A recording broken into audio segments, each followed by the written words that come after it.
Assalamualaikum and hi. So today I will present about my assignment for subject digital signal processing.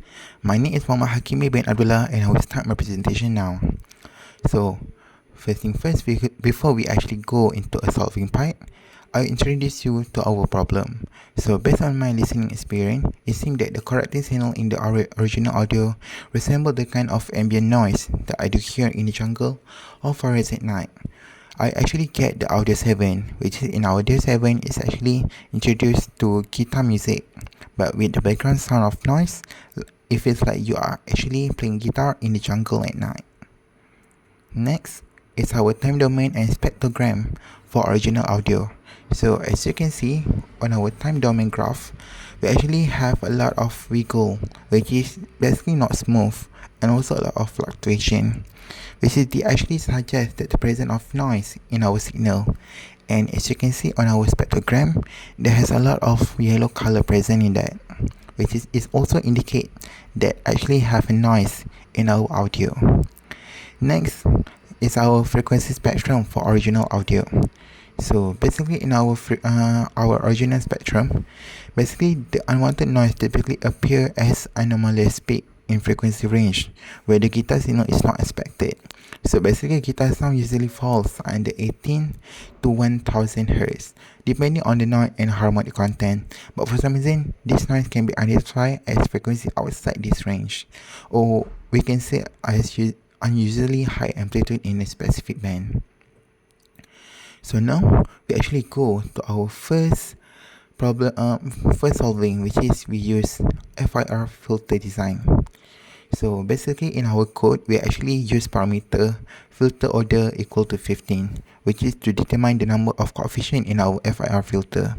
So basically this filter order define how many taps that we want, which is in our case, we have 51 taps, which is our order 15 plus with 1. This actually give a better result in frequency response characteristic, which will give us much more stepper transition between passband and the stop band.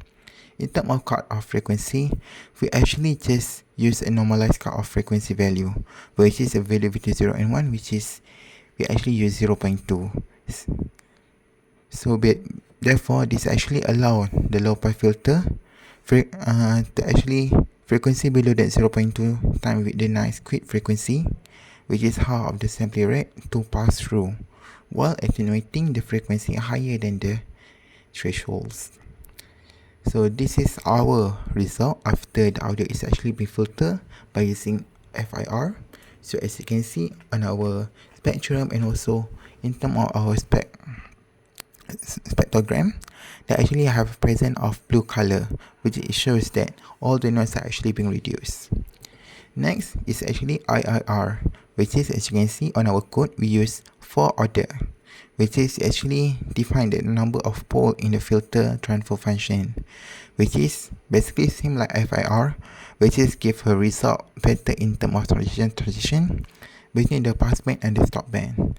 But in terms of cut-off frequency, we actually set slightly higher rather than FIR, which we actually set in IIR, we set into 1000, because this is the frequency beyond which the filter will attenuate the signal. When the frequency lower than the cut-off frequency, which is 1000 Hz in this case, will pass through the filter, while frequency higher than this will progressively attenuate it. So here is our result. As you can see, same like FIR, you can see the blue present in our spectrogram. It's actually a good sign indication that our noise is actually been reduced and our guitar music is actually become clear. That's all for me. Thank you so much.